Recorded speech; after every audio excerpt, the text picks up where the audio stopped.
Welcome back to another episode of Adventures in Machine Learning. I'm one of your hosts, Michael Burke, and I do data engineering and machine learning at Databricks. And I'm joined by my wonderful co-host, Ben Wilson. I write software so you don't have to at Databricks. Beautiful. Thank you for your service. So today we are going to be talking about something that is probably top of mind for most people in the work world. And it's about how you can make yourself indispensable, how you can get that promotion, how you can be sort of recognized as an influential person and someone that gets shit done. So starting off, Ben, do you have any initial thoughts on how the career ladder is structured in most organizations? Depends on what department you're in and what the overall general culture is, as well as the size of your company. But let's focus on machine learning and sort of that applied data science to ML ops engineering. Sure. If you're working at a startup, right, small size company, you're more than likely not even looking at a career ladder. There's probably one, maybe two job titles that you could be seeing in your first 3 or 4 years of the company starting. And if you're a data scientist, you probably hired, and unless you're a founder of a company that's focused purely on data science applications, you're probably not in the first 20 or 30 people hired for that company. If you're an applied data scientist coming in to work at a company that's not focused just on ML, then you're probably going to be the first one. Maybe there'll be 2 people hired, but you're both just going to be called data scientists. Or maybe one's data scientist, another one's like ML ops engineer, or pick your superficial job title of the week that somebody's going to create to make people feel like more important and keep them in a job. And that's going to be your job title. There's no real concept of advancement. But once you hit a critical mass at the size of a company as it's growing, the questions are going to start. You know, a lot of people in like back end or front end engineering, which would be a counterpart department to the data science group, and data science could be embedded with them or something, but they're going to have structured levels because this has all been industry standardized over many decades, and people have those expectations of like, hey, I'm an L6 engineer over at this company. When I move to my next job, I want to be an L7 because I have 15 years experience building this stuff and I know all this stuff and I can get all this done. So data scientists don't generally have that at a smaller company because there isn't really an industry standard right now.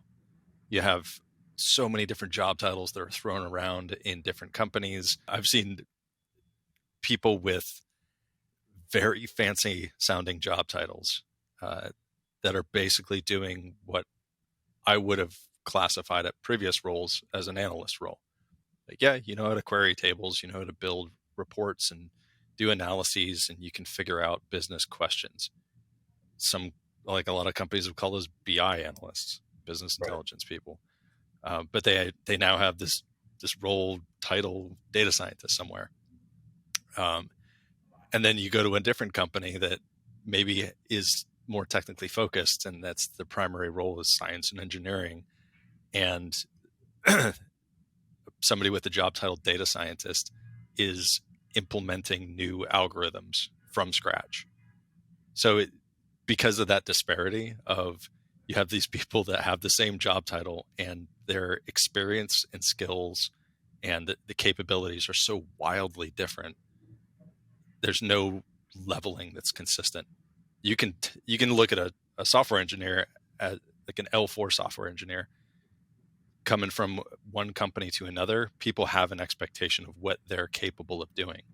You're not going to hire them as an L5 and then say, hey, we have to build this whole new service from scratch. You got 2 weeks to design it, get the approvals, and then start working on engineering design docs and start working on the first couple, feature requests.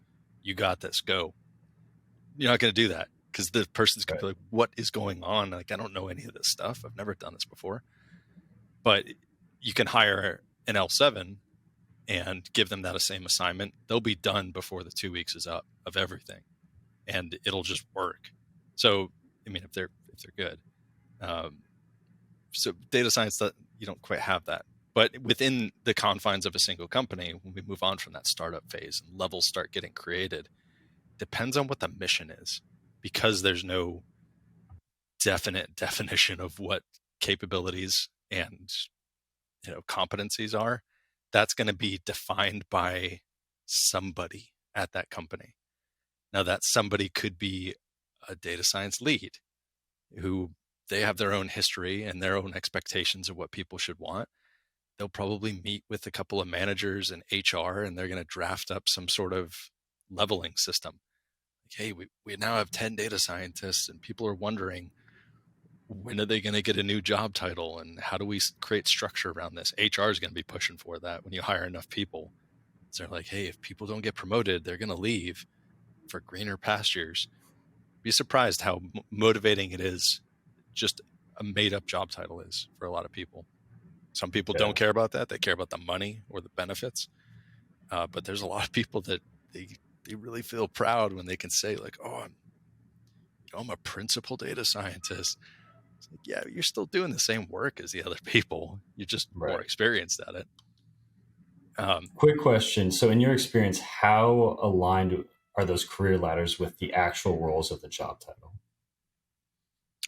Depends on the company. I've worked at places that so much thought has gone into leveling within an organization that when you look at like a week in the life of these different roles, they're actually aligned to what those roles and responsibilities are, and they're meant to be more complex and also differentiated.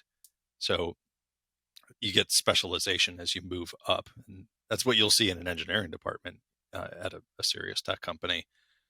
The lower in the totem pole engineers are going to be focusing on discrete things like, hey, I need to implement this one feature, which is a part of this bigger thing. And I'm focusing on just getting this right and making sure that my tests are all passing. And then the higher that you get up to a certain point, you're doing more broad things. Like you're designing the entire service, or you're designing a whole new implementation of something. And you might not build the whole thing yourself. You might have some of those more junior people help out and build other components, but you're building the core critical component, the critical path MVP part of that. And then you get to an even higher level, and that's more of your strategy. You're thinking about, what should we be building the next 3 quarters? I'm going to do research, or I'm going to work with different people. I'm going to communicate with people across the organization and make sure that we're focusing our entire organization from an engineering standpoint on the right problems and preparing for that, and having a lot of meetings and making a lot of decisions about what that will look like and what we should focus on and not focus on. But for data science, with the exception of certain organizations, like the big tech companies, you're not really going to have that in place yet. You're like the tech lead, the lead data scientist, or principal data scientist. They might be doing some of that, but generally they're not they're not the ones in the decision seat of what major projects are going on. You have customers, which engineering has customers as well, but you're more dependent on like what exactly the business use case is going to be in order to build something that's successful. And you also have a much higher barrier to entry to have a layperson interfacing conversation. Right. People understand software generally. Like a layperson, you could say, hey, we're building this thing that allows you to input a bunch of data in a spreadsheet, and we're going to load it into a database that you can then query. Or we're creating a service that you can go to this internal website that allows you to do these things with data, and you can look up our customers and get history of them. We're creating something that's tangible, that people understand. They don't need to understand the back end components of that, and they would have no idea like why they chose the implementation details that they did for service level stuff. That's Right. pure engineering. But they can understand that broad concept of what are we building and why are we building it this way. Data science projects are different. So it's like, what's the actual use case that you want to solve? I want to predict, whether this thing is going to happen or not. Like, should we invest more in this area of the business? I want reports on projections of conversion rates or something for our customers. And we want to build, a custom application that's going to, help our customers make purchasing decisions better, whatever it may be. That's so vague and broad that the data scientist can understand that, and that tech lead can probably start formulating, okay, here's probably the domain that I'll be talking about or thinking of that we would implement this type of model. But you're not going to start talking about a product that's coming out of that until a much longer conversation. And it's not like you can just take that on as a lead data scientist and say, hey, I know the tech stacks that we're going to be looking for. I know what model we're going to be using. I know where the data is. You don't know any of that stuff. You have to go figure that out. So the separation between, well, a junior data scientist, they're just going to be building logistic regression models and time series models. And then the senior data scientist is just going to be working on deep learning. I've never seen that happen. It's always like a community involvement, and the leveling is more arbitrary. It's more assigned to how long has this person been at the company? How good are they? How much do people like them? How nice are they? All that stuff's super important, by the way. And how many major projects have they shipped? And that's really what defines that leveling, but when that project comes, it's probably going to be a large portion of the team is going to be focusing on that together. Right. So that's actually really interesting that you say that, because it sort of aligns with my experience. I've worked a couple data science jobs, and at basically each company, the leveling is quite different. And one thing that I found really helpful in my prior role is that each leveling, each level had different levels of how much you should handle ambiguity. So junior person will just be given tasks, and they should have a lot of handholding and should do a good job implementing. Sort of middle should be able to scope their own projects, determine what's valuable and what's not, but will still rely heavily on managers. And then senior should be able to take a project end to end and even delegate to lower level people. I think that's a really, really good leveling criteria. Mm-hmm. But a lot of these other things, as you mentioned, is like they're sort of fuzzy and ambiguous. So how nice is the person? How many major projects have they shipped? How do you define major? How do you define shipped? What if something failed that was out of their control? Like if I'm given all of the hardest projects on my team and I ship 5 of them, and another person is given all the easiest projects on the team and also ships 5, that should probably be taken into account in the perfect world. So are there sort of rules that you can think of that would indicate that someone should be or should not be promoted beyond sort of these fuzzy things? Like, can you give me a case statement or an if else? I wish the world was organized that way. I've never seen promotions work that way. About pure objective measures of something like,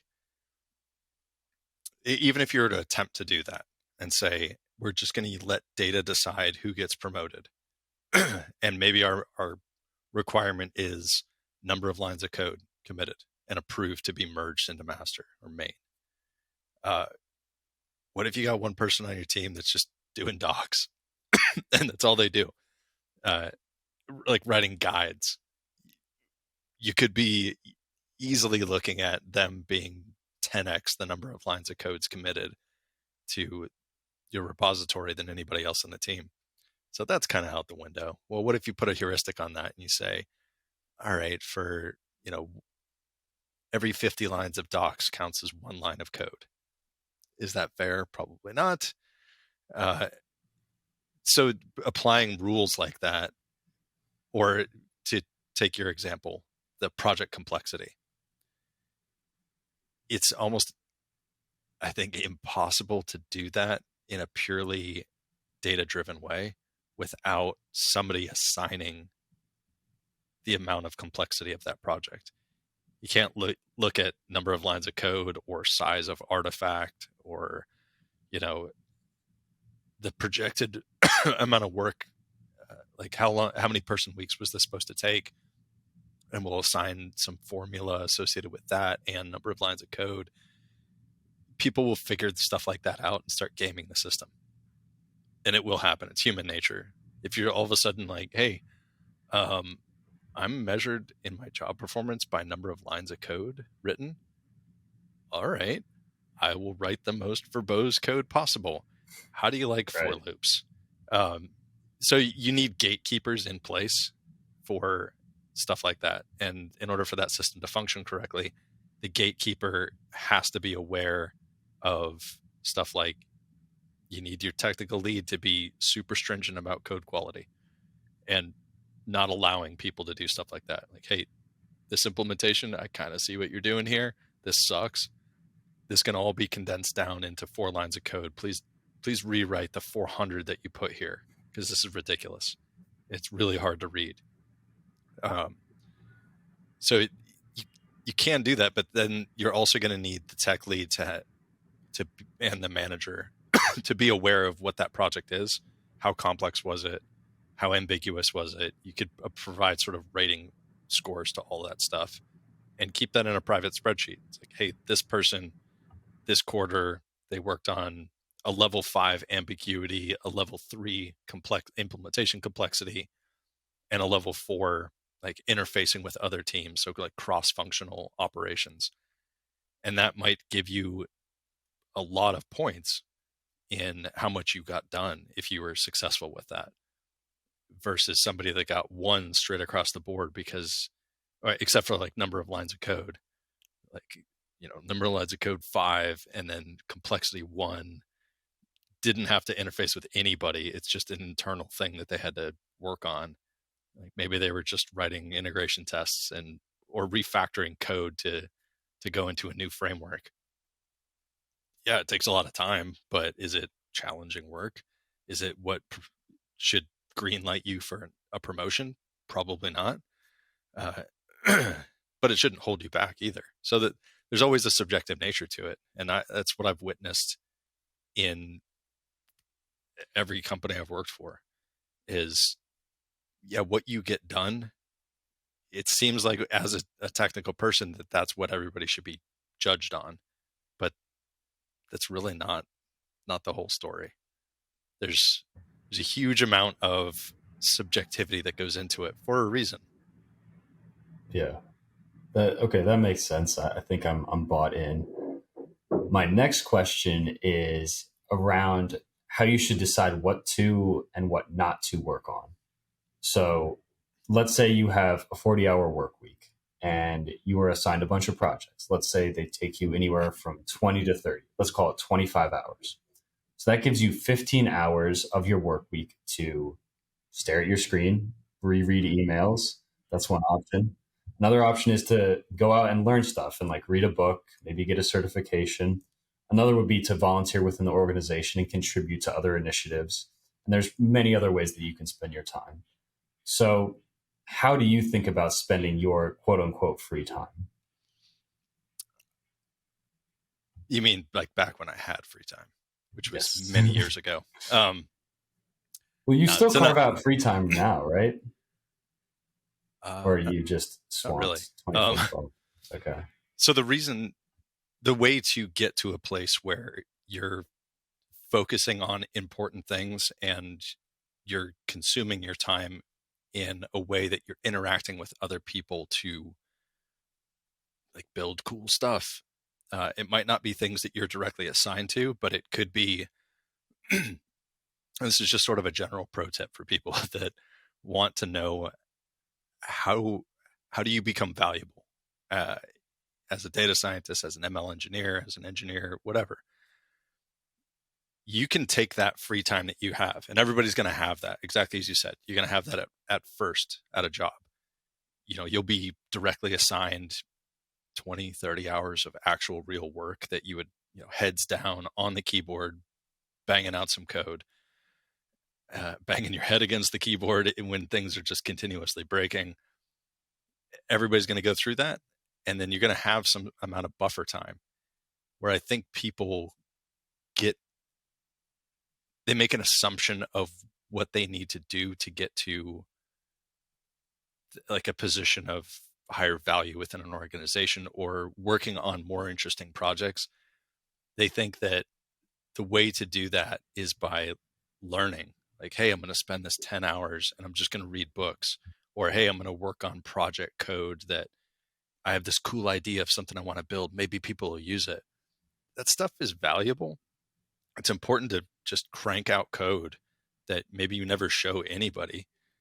And that's building up your technical skills or keeping them sharp. Super valuable.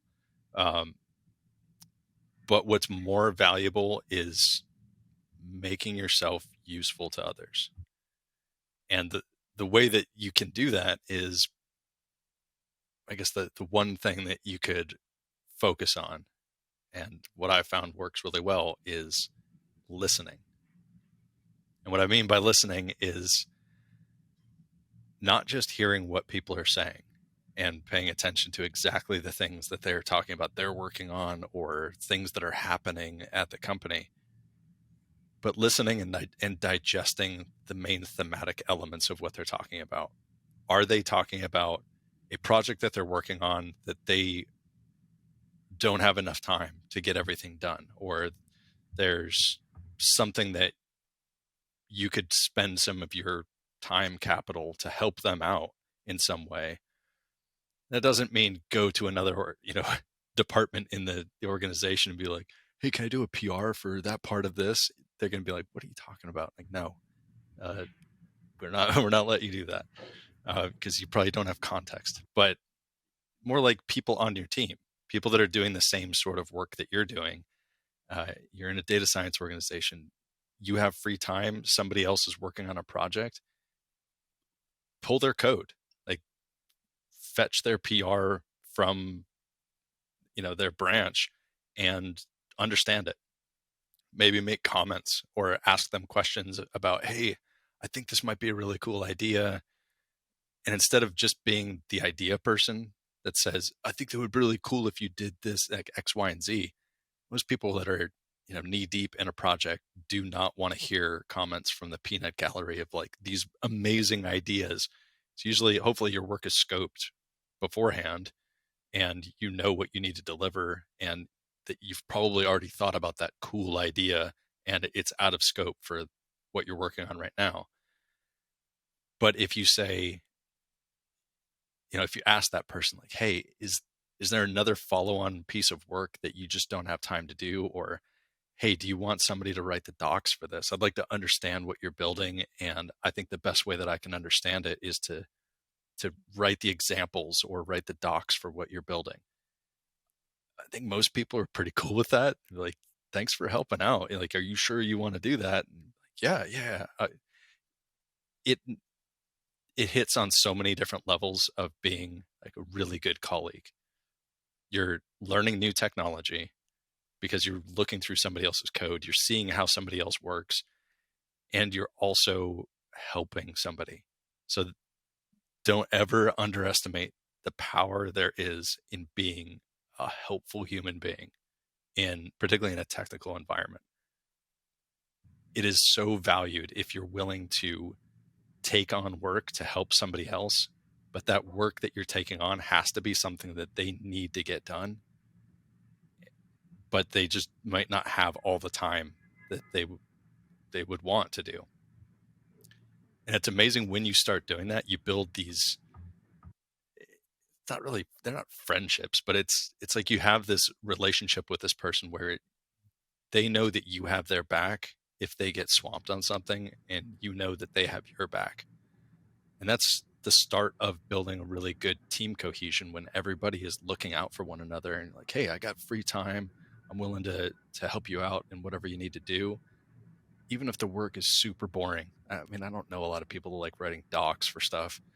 There are some people that do, but Psychopaths. it's important work that should get done. And if you're willing to volunteer for that, and even if it's excruciating to do it, if you set yourself up mentally to prepare for, hey, I'm not doing this to work on docs, I'm doing this to help my coworker and learn something new, and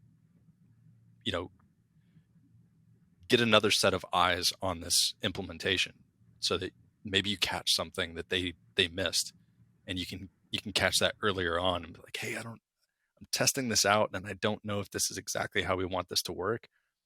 You find something like that while somebody's working on something, they're going to be ecstatic. They're going to be like, thank you for catching this. This is awesome. They're going to want to collaborate with you more. Those messages are what sets promotions apart. That's why a lot of companies do peer review. That's the whole reason for it, is, are you a good team member? And it's not, being a good team member in technical terms is not what a lot of people think it is. It's not. Nobody is like, oh yeah, that person is amazing at writing Python or writing Java. Nobody writes stuff like that on peer reviews. And if you do, please don't. People are writing stuff like, hey, Michael was super helpful on this project, or helped, took ownership of this major initiative that we were doing and took on all of this additional work on just volunteered to do it so that he could understand how to make the product better. That's the stuff that people pay attention to, and people in management, when they read stuff like that, they're like, wow, this person is going, that's the above and beyond stuff. Like, you're being a team player, because anybody who's managing an effective organization full of technical people realizes that team cohesion paired with technical excellence is the most important thing that team can focus on. And if everybody likes one another and they're all working together and people are happy, you keep a really good team around that is high performing, that they're just motivated. They want to work with one another and get things done. And you have less issues, less service disruptions, better features. You just are building a better product, which makes the company more money, which makes the manager look better, and everybody becomes more successful. So approaching technical free time from a project, from a non-egocentric place, where it's not, hey, I can get better by spending my time working on these things. I can get these certifications, or I can do this project that people are going to recognize. Nobody cares. It's just your own ego cares about that. It makes you feel better. But management's like, okay, you built a project, great. Why didn't you help out the team when they were struggling with this thing? So thinking of the team first, of your coworkers first, and helping out, that's the way that you take that 15 to 20 hours of free time that you have during the week. That'll evaporate, but you're trading that off to people on your team loving to work with you and trusting you, and you get brought into greater and greater complexity of things that you're going to be working on. So that's my take on it. All right, some devil's advocating questions. First one is, will your learning slow down if you are just helping people?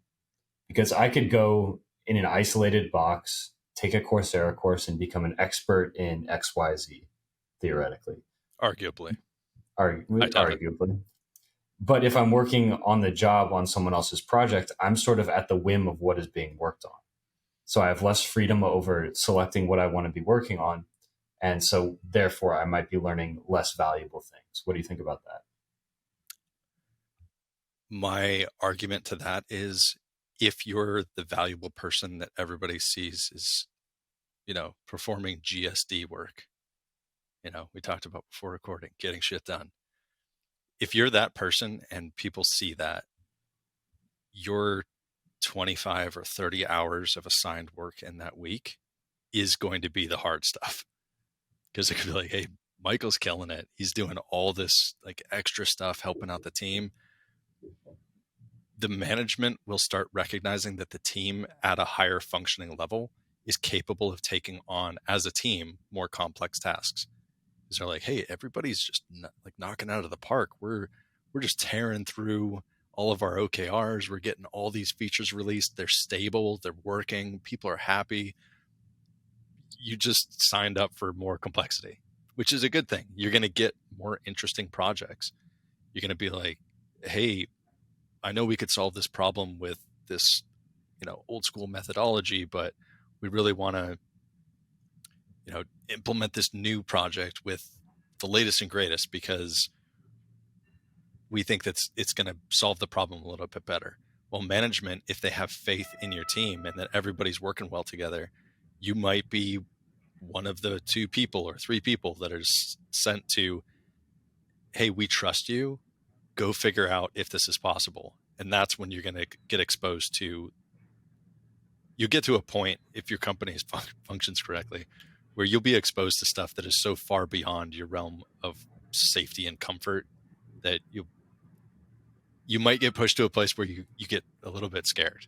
And that's kind of what you want, where if management has so much faith in you and your team leads have so much faith and executives have so much faith in your team that they're willing to take a gamble and are okay if you fail, that you should have a safe environment like that.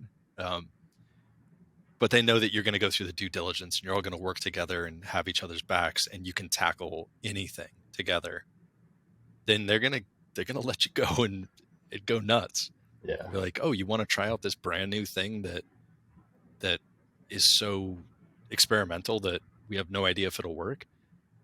You guys have been knocking out of the park the last, 6 straight quarters. Yeah. Take a month and figure out if we can do this. We trust you. All right, and because of that cohesion, you're going to do a good job evaluating that and come to a conclusion very early.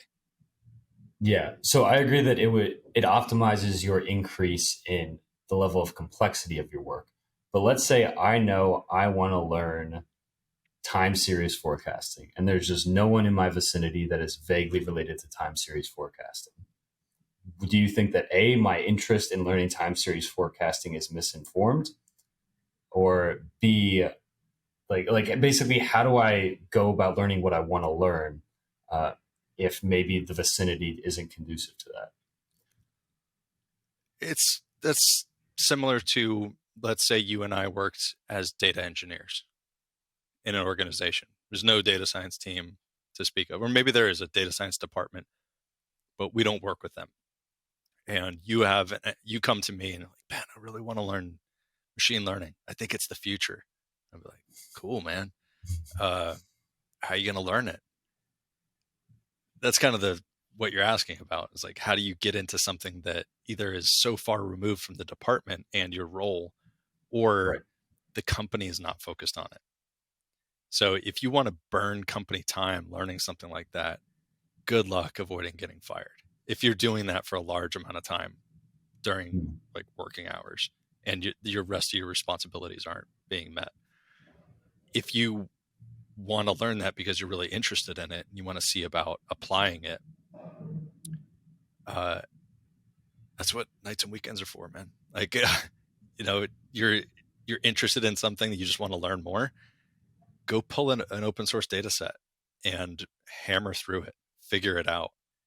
And if you can find a way to make that something that is useful to your company, build a really good demo that's based on that open source stuff that you did over the weekend. It shouldn't take that long to like do a proof of concept of something new.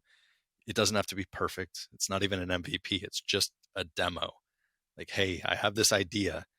Maybe the company that we work for has a hackathon time, and you want to say, I want to do time series forecasting for the hackathon. That's free greenlit time for you to do whatever you want to do with that. And it's on the clock, so right, spend the time doing that. Build a cool demo that people will give a big thumbs up to if it's useful. That's what I recommend for anybody who wants to learn new things in their field, is to just build something. You learn way more than if you say, okay, I'm going to take a course in this. I'm going to buy all these books in this topic. I'm going to read them all. Right.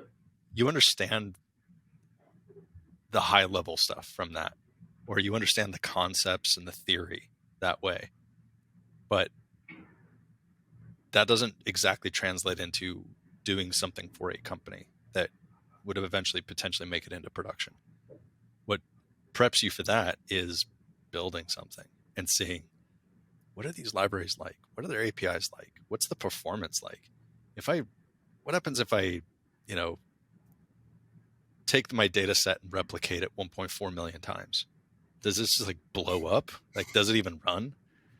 Yeah. Doing those experiments and understanding the nuances of how these algorithms work, or how the libraries and the APIs work, you'll learn so much in such a short period of time that if somebody looks at that demo and says, hey, Michael, we really love this. We want you to take, 2 months and build out an MVP for this. That's when you go buy the books and Right. spend a weekend like tearing through them and getting up to speed on what are the things that are going to burn me in this project. Or just read stuff online and I don't mean read the copy pasted blog post that 733 people wrote about the Prophet library, where the code is all exactly the same in all of them. True. It's go read the API docs and see their examples and read notes in the source code that some developer wrote in there, like, reminder, this doesn't work well for this thing. Sometimes that's not in the docs, but that's in the code. And you're like, oh, that's why that argument is set like that. Got it. Keep notes of as you're reading through that, so that when, Tuesday morning starts and you're ready to actually start on design docs, you have an informed state and position of how you're going to approach this project. Where's my data at? How are we going to get it? Where are we going to run the models? How are we going to run the models? How are we going to do tuning? Start planning all that stuff out and then start cranking out code. But if it's just purely, hey, my company doesn't believe in deep learning, where we only use linear and logistic regression and decision trees, and I really want to get into time series forecasting and deep learning, and I want to get into LLMs because that's the big hype right now, and your company just doesn't have the appetite for that, find another job. Because you're never going to convince them to build a project out of that if culturally there's resistance to change, and you're somebody who really wants to go and actively learn and build new things. You'll never learn what you could learn at another job who's interested in pursuing that sort of technology. Because there's plenty of people that'll backfill you that love stability, that love like, hey, I want to fine tune this model that was, originally built 13 years ago.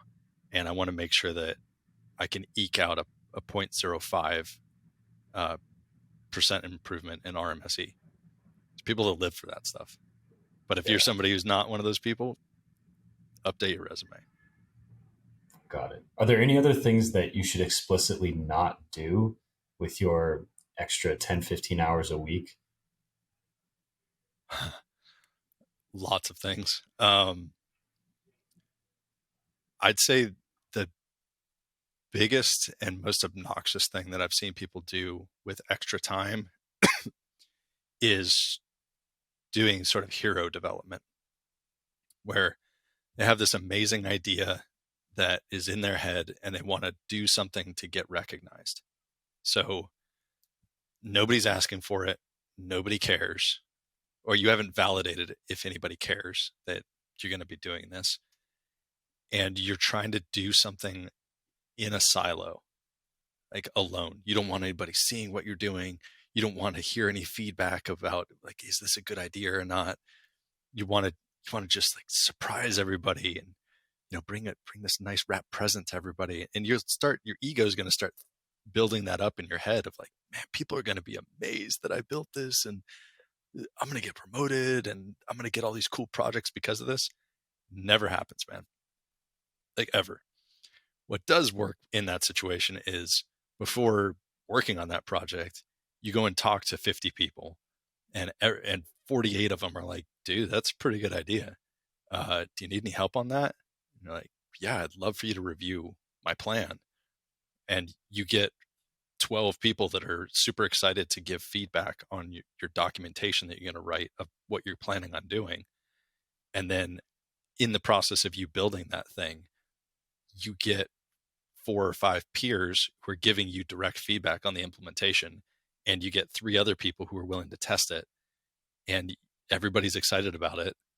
That goes over so much better when you're presenting something to management or to the business at large, where you have all these people that believe in this because they were involved in it, and they, like, part of them is in that because their feedback is what helped guide that to be better than it would have if you had just built it on your own. So that's another big thing that I see people, I've seen that, I don't know how many hundreds of times in my career. Somebody who wants glory alone, and I've actually never seen it work out, ever.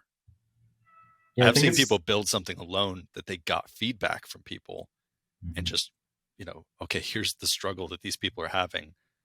I'm going to go off and build that thing, but it's not built from their own head. It's built from what people were complaining about, and it's a pain point that they have. Those projects are successful, and those people generally, get asked to do a higher level of responsibility at a company. But it's a huge gamble, and I've seen that succeed, I'd say less than 2% of the time. Just like certain sorts of people can do that really well. But most people it works much better if they get a community to help them out. Yeah, there's this stereotype of a genius in a basement that codes up Linux or codes up Apple or whatever it may be. And Ben and I were talking at length before we started recording about sort of how innovation actually occurs. And all these people, like, let's say Albert Einstein, they get all the credit, but there were tons and tons of supporting research that he was building upon. There was also a lot of colleagues that I'm sure were invaluable in his brainstorming sessions. And also there were other people that, quote unquote, invented the same thing almost at the exact same time, if not a little bit later. If you waited 5 years, someone else might have come up with a similar theory. So these 0 to 1 jumps in product development, they seem like 0 to 1 jumps because that's what the outside world sees. But where the sausage is actually made, it's just day in, day out, pushing against the same structure and trying to get it to work. So yeah, people working in isolation, it's sometimes fun and you can ego trip for a bit, but it's not the best if you're looking for results. It's not aligned to a reality. It's a story that people who are unaware of how these things work tell themselves, and they convince themselves that I can do the same thing. Any technology that people are, excited about these days, you talk about like LLMs, we've talked about a bunch of times. The team at OpenAI, that's not one genius sitting, in some cubicle. Well, I'm sure they don't have cubicles at OpenAI offices, but wherever they're working from, it's not one person doing that. That is a ridiculous army of humans who are all brilliant and know how to work with one another and think through some really challenging problems. They also partnered with a bunch of other companies to build infrastructure to get these things off the ground. And they built upon decades and decades of research and learning that have happened, so that they're the latest culmination. There's other services that are out there right now, like Cohere is another one. These people are dropping these other big language models that are highly advanced and can do all these things. It's like we talked about last week's episode, or the week before, with the sort of the steamroll effect. Once that flywheel starts getting enough momentum, innovation starts coming out more, faster and faster. But there was an unbelievable amount of people that were behind getting that wheel moving in the first place. And sometimes for, marketing purposes or political purposes, or it's just how things go at a particular company, there's one person's name or just a handful of people's names that are attached to some big thing that comes out. but it's exceptionally rare that it's just like one person that does that. It's always a huge group. Cool. We're actually sort of coming up on time, so I'll do a quick wrap, and then we can let you guys return to your amazing lives. So, sort of in summary, when thinking about leveling and making yourself indispensable, there are a few axes to consider. And this is typically constant between a bunch of different roles, but for each role, whether you're in technical or non-technical capacities, it will definitely change. But the main axis is value. So that can be defined many different ways. The way that I've seen it defined a lot is how well you can handle ambiguity if you're given a problem, how much handholding you need to solve it. And also, Ben mentioned that sort of the amount of planning and direction providing that you give to your team. Typically, as you get more senior, you have to manage a bunch of different politics and a bunch of different perspectives and distill that into one direction from your team, so that they're sort of isolated from all of that chaos. So those are a couple of axes, but again, think about for your specific role, what is value and how is value defined? Another thing is when thinking about leveling, especially from a managerial perspective, it's important to rate projects on consistent rules. There's a lot of soft, touchy-feely ways that people can get promoted. But one example for keeping it consistent is looking at complexity, size, and maybe sort of controlling for external challenges and using that to see how difficult a project was to actually implement. And then let's say you have some free time because you're that awesome and you want to do some additional things that might help you get recognized.